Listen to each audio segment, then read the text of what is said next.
नमस्कार, आप देख रहे हैं न्यूज़ 18 बिहार झारखंड और मैं हूं आपके साथ लक्ष्मी।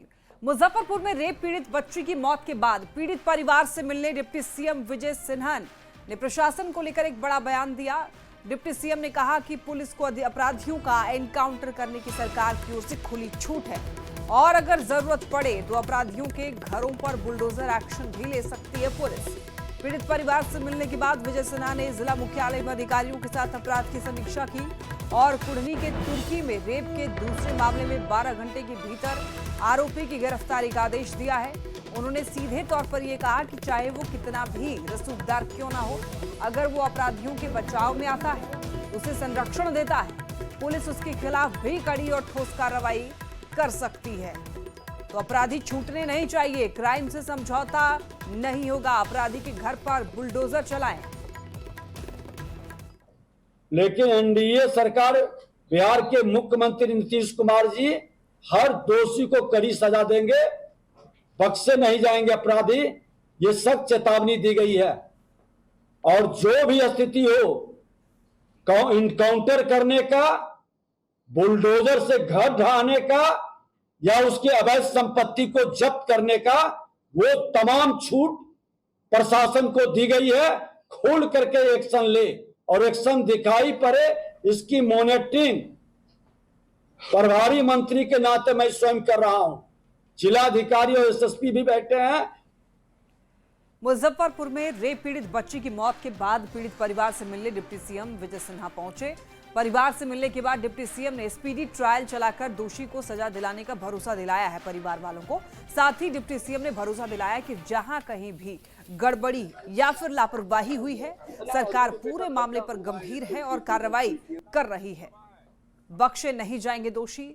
रेप के बाद बच्ची के साथ दरिंदगी की गई और उसके बाद अब उसकी मौत हो गई है। इसके बाद विजय सिन्हा ने इस पर एक्शन लिया है, परिवार वालों से मुलाकात करने के लिए पहुंची है और उनका ढांढस बंधाया है, कहा है कि कार्रवाई जरूर होगी। पूरी बात की जानकारी हमने प्राप्त किया है। बहुत दुखद, दुर्भाग्यपूर्ण, मानवता को शर्मसार करने वाली घटना है और ऐसे राक्षसी प्रवृत्ति के लोग तो पूरी तरह से सख्त कार्रवाई स्पीडी ट्रायल के माध्यम से होगा। और हम लोग अभी दूसरी घटना में भी जा रहे हैं, उसके बाद पदाधिकारियों के साथ बैठक करेंगे, पूरी तहकीकात करेंगे, उसके बाद आप लोगों के साथ बैठेंगे। मुजफ्फरपुर के कुढ़नी रेप व हत्याकांड मामले में पीड़ित परिवार से मिलने के लिए बिहार के उप मुख्यमंत्री विजय कुमार सिन्हा आज मुजफ्फरपुर के कुढ़नी पहुंचे।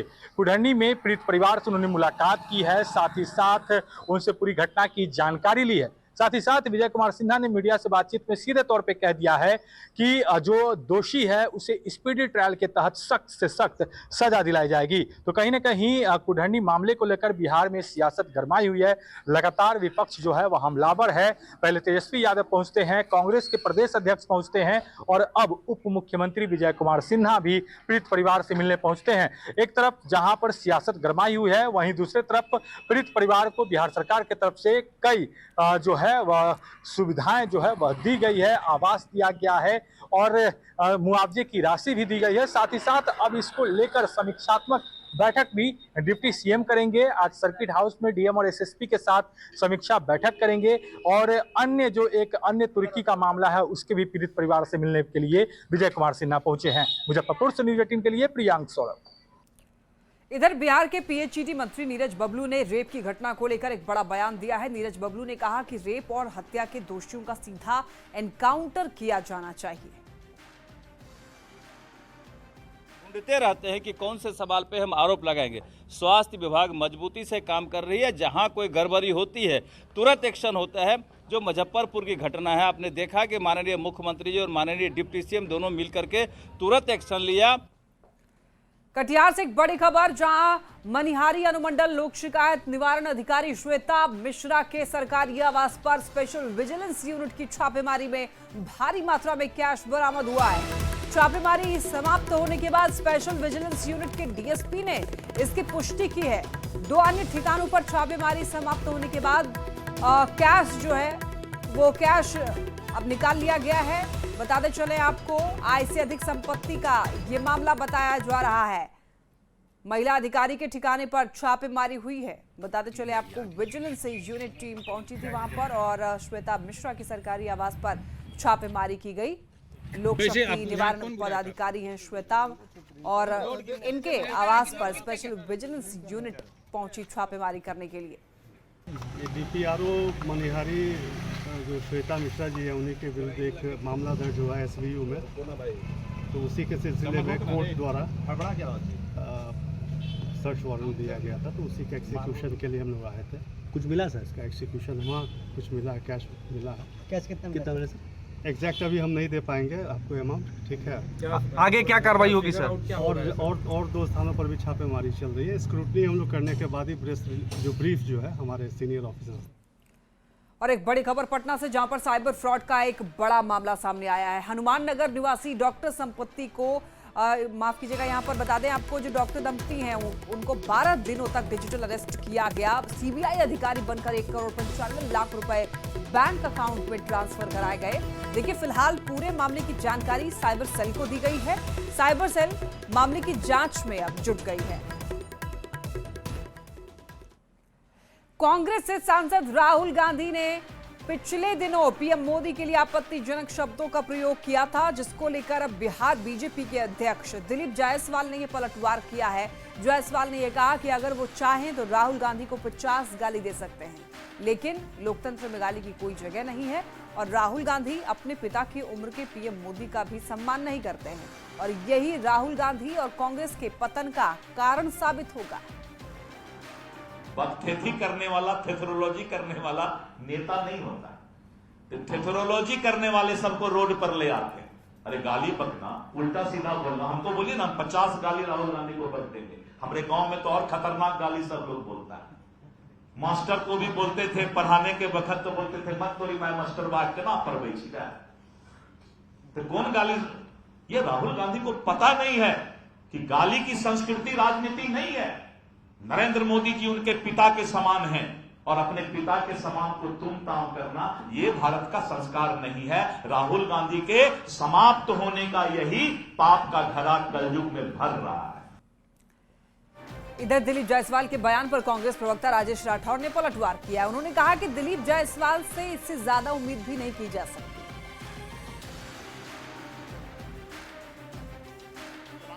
जिस संस्कार में गए हैं, पहले तो कांग्रेसी थे, फिर उन्होंने अपना संस्कार बदला और जिस संस्कार में गए तो उनसे उम्मीद क्या रख सकते हैं?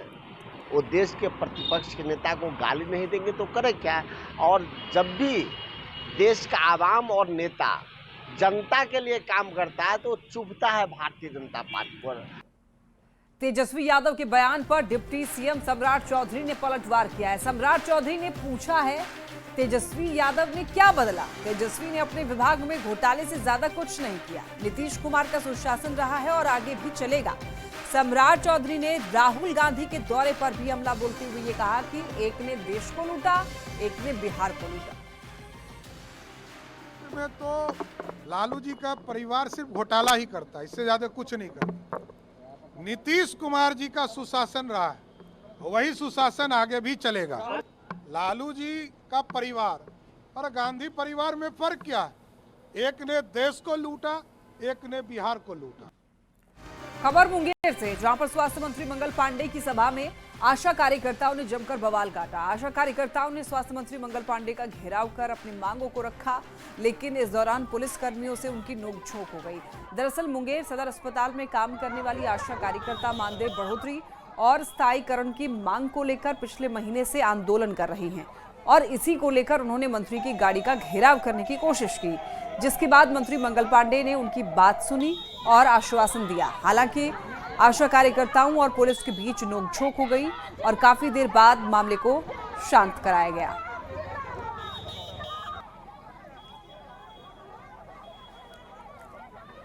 जो हम मांगे थे और हड़ताल 23 दिन का यानी कि 32 दिन के किए थे, वो अब तलुक महोदय हमको बार बार बोल रहे हैं, सचिवालय में बोले, अब विधानसभा में अब दे रहे हैं, तब दे रहे हैं।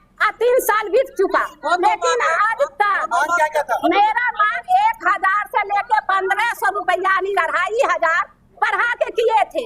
वो 1000 के बाद 1500 रुपया हम लोग को 2500 जो था नहीं अब मुख्यमंत्री नीतीश कुमार शहीद सूरज नारायण सिंह की स्मृति सभा में दरभंगा पहुंचे और इस दौरान उन्होंने दरभंगा में शहीद की प्रतिमा लगाने की घोषणा की। सीएम के साथ उप मुख्यमंत्री सम्राट चौधरी भी मौजूद रहे।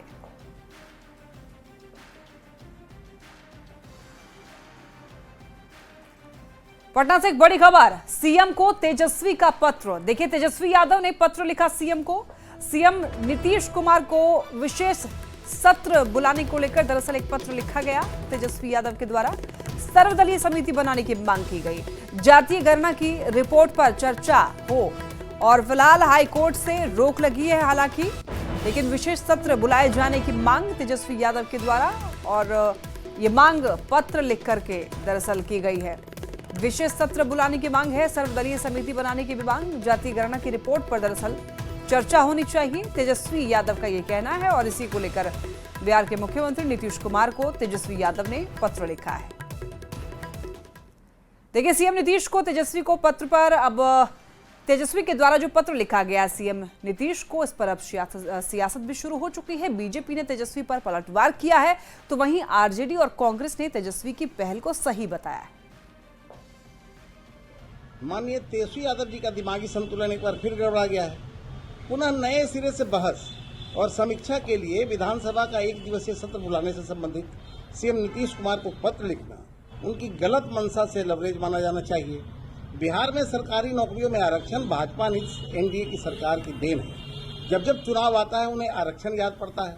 नेता प्रतिपक्ष तेजस्वी प्रसाद यादव जी ने मांग किया है कि विशेष सत्र बिहार विधानमंडल का बुलाकर 65% आरक्षण की व्यवस्था को बढ़ा करके 75% किया जाए और 10% EWS 85% आरक्षण व्यवस्था को बढ़ा करके जिसकी जितनी संख्या उसकी उतनी हिस्सेदारी तय की जाए और इसको 9वीं अनुसूची में शामिल करने का केंद्र सरकार जो बिहार कैबिनेट से प्रस्ताव जाए उसको अक्षरशः पालन करे। देखिए, जातीय जनगणना एक ऐसा मुद्दा है जिससे संसद से लेकर सड़क तक हमारे नेता आदरणीय राहुल गांधी जी ने राष्ट्रव्यापी बनाया है। ये पूरे देश की मांग है कि जातीय जनगणना ठीक से हो। बिहार में भी जातीय सर्वेक्षण का काम हुआ लेकिन इसे आधे अधूरे मन से किया गया। हाई कोर्ट ने भी कह दिया कि इसमें सामाजिक अध्ययन ठीक से नहीं हुआ है। माननीय तेजस्वी प्रसाद यादव राजनीतिक लाभ के लिए मुख्यमंत्री नीतीश कुमार जी को खत लिख रहे हैं। जब राष्ट्रीय स्तर पर देश में जातीय जनगणना कराए जाने की घोषणा भारत सरकार ने किया था, उस समय भी मिठाई लड्डुआ खा करके नकली क्रेडिट लेने की बात कर रहे थे।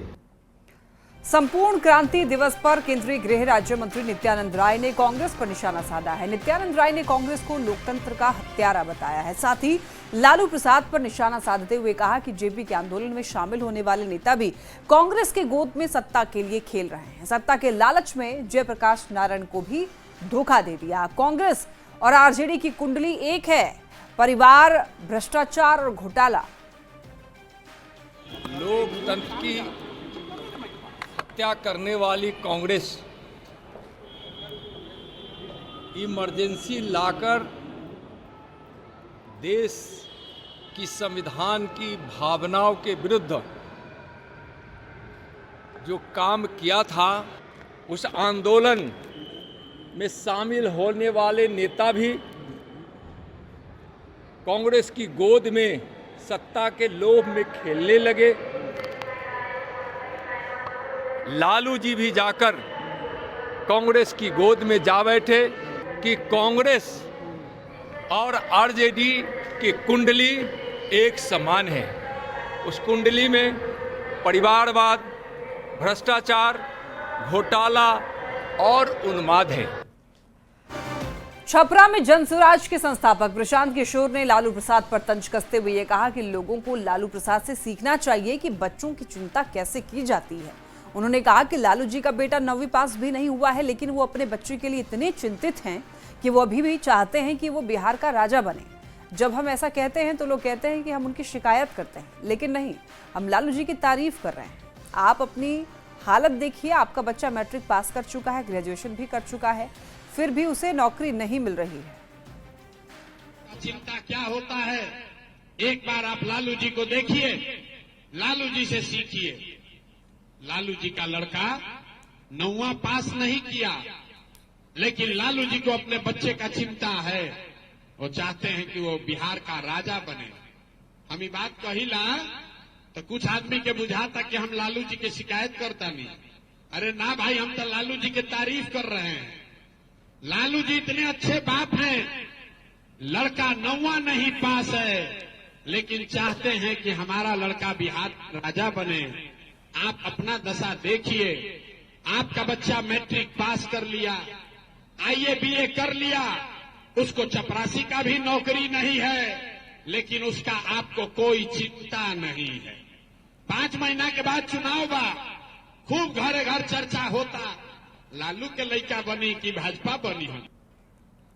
जन सुराज के संस्थापक प्रशांत किशोर ने लालू प्रसाद पर तंज कसा है और कहा लालू जी का बेटा 9वीं पास नहीं हुआ, लेकिन वो अपने बच्चे के लिए इतने चिंतित हैं कि वो अभी भी ये चाहते हैं कि बिहार का राजा बने। इस पर कांग्रेस और आरजेडी ने पलटवार किया है।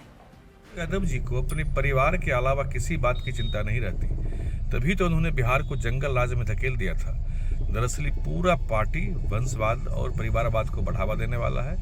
लालू जी मुख्यमंत्री रहे, उनकी पत्नी राबड़ी देवी मुख्यमंत्री रही, फिर भी बेटा 9वीं पास नहीं कर सका, दोनों में से कोई बेटा।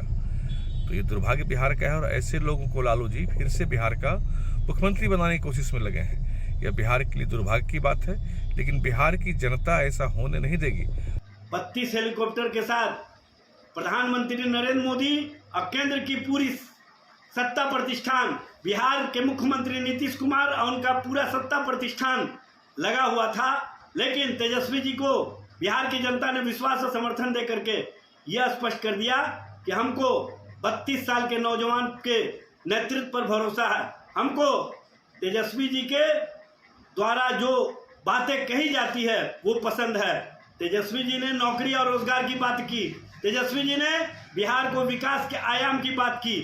प्रशांत किशोर पांडे को हमेशा मीडिया में बने रहने की एक कीड़ा काटे हुए हैं और मीडिया में बने रहने के लिए कोई भी किसी को भी कोट करते हैं, उनका नाम उछालते हैं, उनके बारे में अनाप शनाप बोलते हैं और सस्ती पब्लिसिटी जो होती है ना, लेते रहते हैं।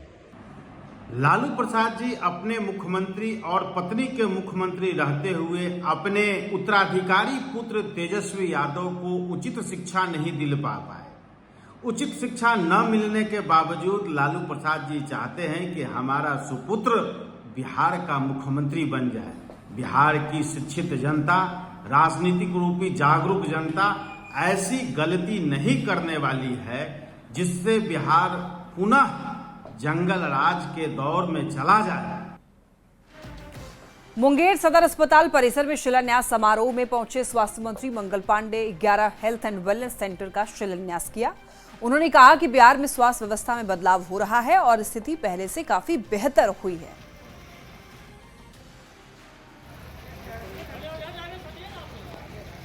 जनता की सेवा का जो संकल्प हम सब लोगों ने अपने मुख्यमंत्री नीतीश कुमार जी के नेतृत्व में, आदरणीय प्रधानमंत्री नरेंद्र मोदी जी के नेतृत्व में जो संकल्प लिया है गरीबों की सेवा का, वास्तव में जब गांव के लोग, मुंगेर के लोग इस अस्पताल में आएंगे तो निश्चित रूप से एक बार कह के जाएंगे कि सरकार ने स्वास्थ्य व्यवस्थाओं को बेहतर करने की दिशा में एक बहुत कारगर कदम आगे बढ़ाया है।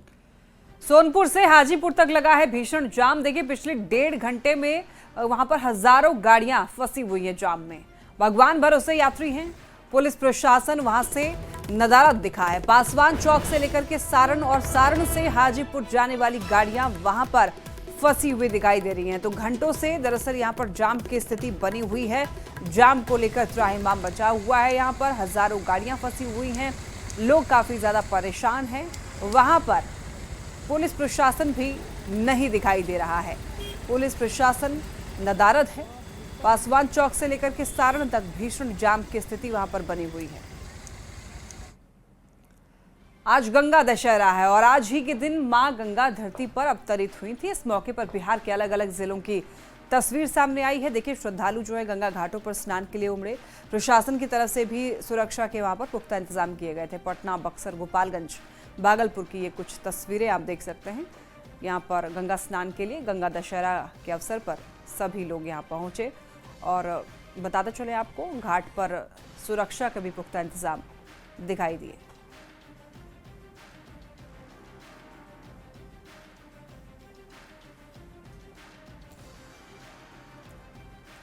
आज गंगा दशहरा है और आज ही के दिन मां गंगा धरती पर अवतरित हुई थी। इस मौके पर पटना के गंगा घाटों पर श्रद्धालुओं की भीड़ उमड़ी हुई है। प्रशासन की तरफ से भीड़ नियंत्रण और सुरक्षा के लिहाज से पुलिस और मजिस्ट्रेट की तैनाती की गई है। श्रद्धालुओं की अगर माने तो यहाँ पर आज के दिन गंगा में स्नान करने से मां गंगा का आशीर्वाद मिलता है, मनोकामनाएं पूरी होती हैं।